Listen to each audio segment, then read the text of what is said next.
Bonjour à tous, je vais vous présenter le pied pose-biais râtelier de la marque Pfaff qui va nous permettre de former et de poser notre biais en un coup. Donc dans le packaging de ce pied, nous avons plusieurs accessoires. Nous avons tout d'abord le pied pose-biais.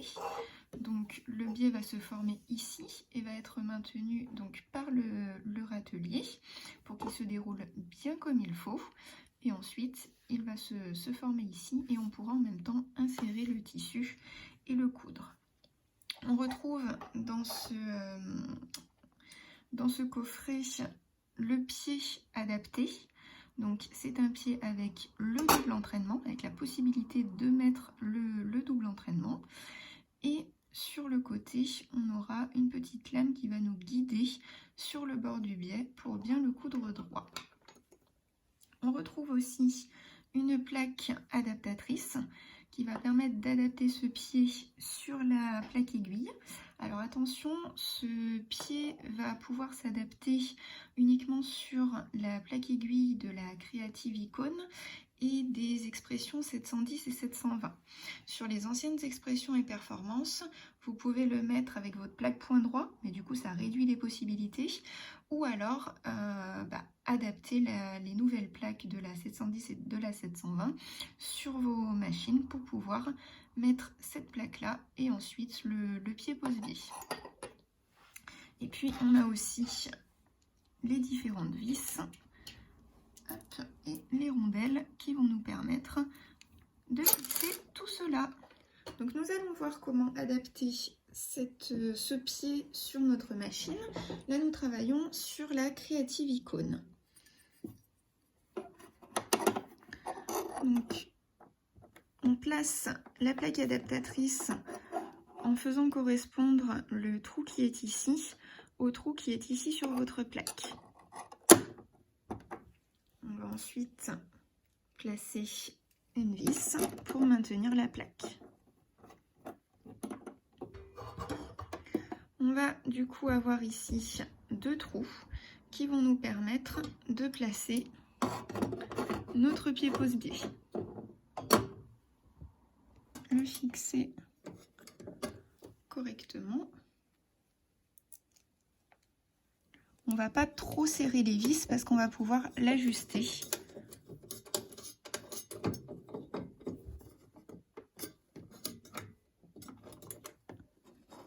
Mais on fera le test avec du tissu. Il ne nous reste plus qu'à placer le pied.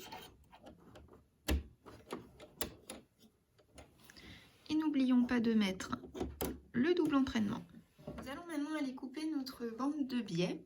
Il faut que celle-ci fasse 45 mm de large. C'est la distance que l'on retrouve ici. Il faut que le tissu rentre parfaitement dans cette partie-là, qu'il soit ni trop grand ni trop petit. Pour couper votre bande de biais, je vous conseille d'utiliser une règle et un cutter ou une règle avec cutter intégré.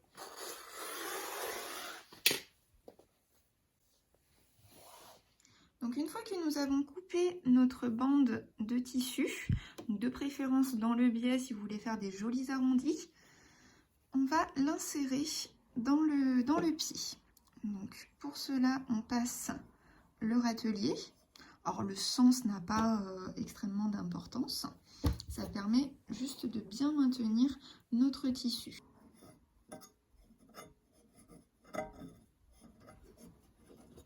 Je vous conseille de vous aider d'un tournevis, d'un ciseau, de quelque chose pour faire passer le biais à ce niveau-là. Il y a ici une ouverture exprès qui nous permet de pousser le tissu pour le faire ressortir. Et on vient bien l'amener jusque sous le pied. Donc ici, on voit que le biais a commencé à se former. On a bien les deux plis et puis l'ouverture entre les deux où on va pouvoir glisser le tissu. On va ensuite venir du coup positionner le pied correctement. On fera de toute façon quelques tests avant de vraiment le faire sur l'ouvrage. Donc ce qu'il faut, c'est que le tissu ici soit au niveau de la lame qu'on a vue tout à l'heure en fait. Il faut que le biais soit positionné contre cette lame ici. Faisons déjà un essai juste sur le biais en point droit pour voir si cela fonctionne.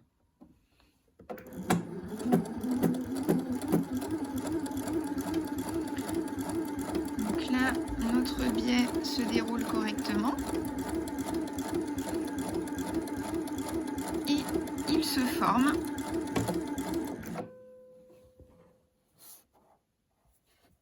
Les deux côtés sont bien pris. On va pouvoir maintenant insérer un morceau de tissu. Nous allons donc insérer un morceau de tissu test. Donc il y a juste à le positionner ici, là où le biais commence à se former. Il va être entraîné automatiquement par le biais.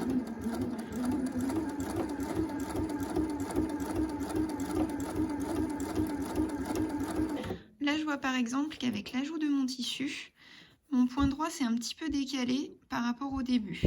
Là, il se retrouve plus loin. Donc, je vais déplacer un petit peu mon pied pose-biais.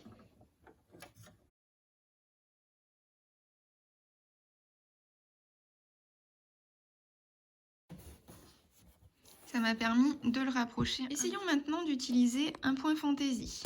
Je vais commencer par quelque chose de très simple, une vague, un petit peu aléatoire, pour pouvoir tester. Parce que l'avantage justement de ce pied sur la machine à coudre, c'est de pouvoir le faire en point fantaisie et pas uniquement en point droit.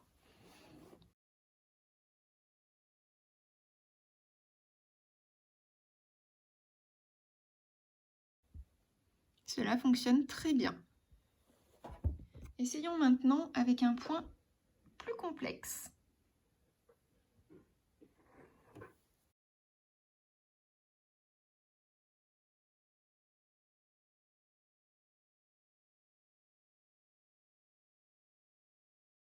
Cela fonctionne aussi.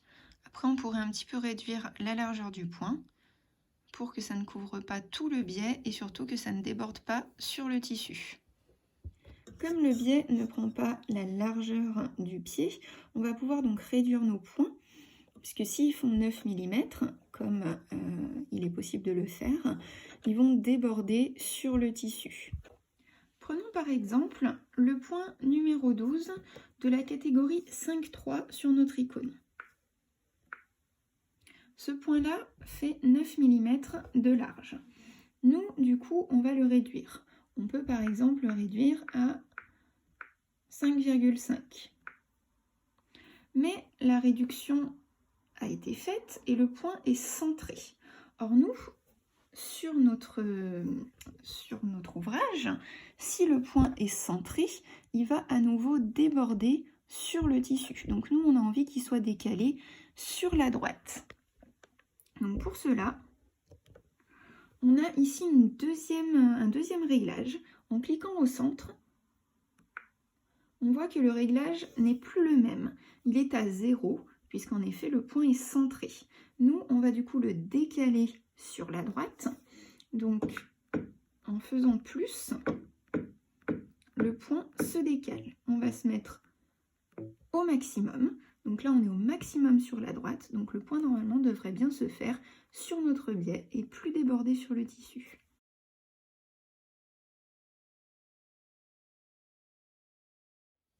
Nous allons maintenant voir comment faire un angle. C'est surtout le plus difficile.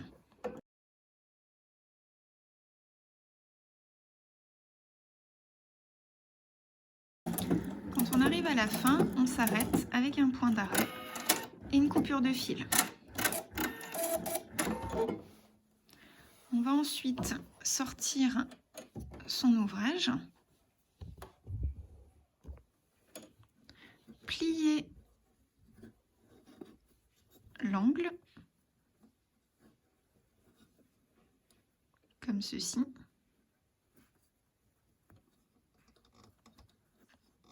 De manière à former un joli angle des deux côtés.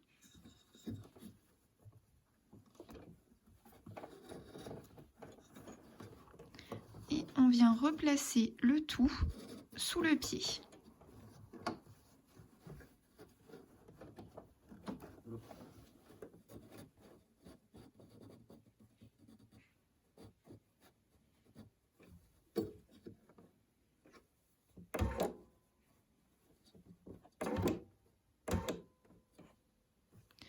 Le démarrage va être un petit peu en montée vu qu'on a de l'épaisseur uniquement au début.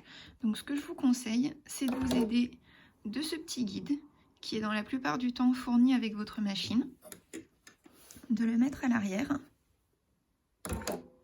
ce qui va nous permettre de surélever le pied à l'arrière et du coup d'avoir le même niveau de partout et d'éviter que la couture piétine au démarrage.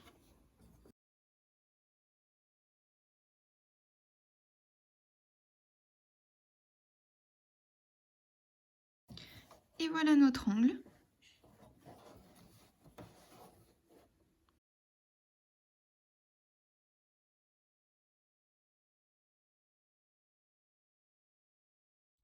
Pour le raccord, je vous conseille de ne pas commencer dans un angle. J'ai commencé ici. Et là, je vais venir recouvrir la fin de mon biais sur le début de mon biais. Ensuite, sorti mon biais, je l'ai coupé et je l'ai replié pour faire une jolie jointure.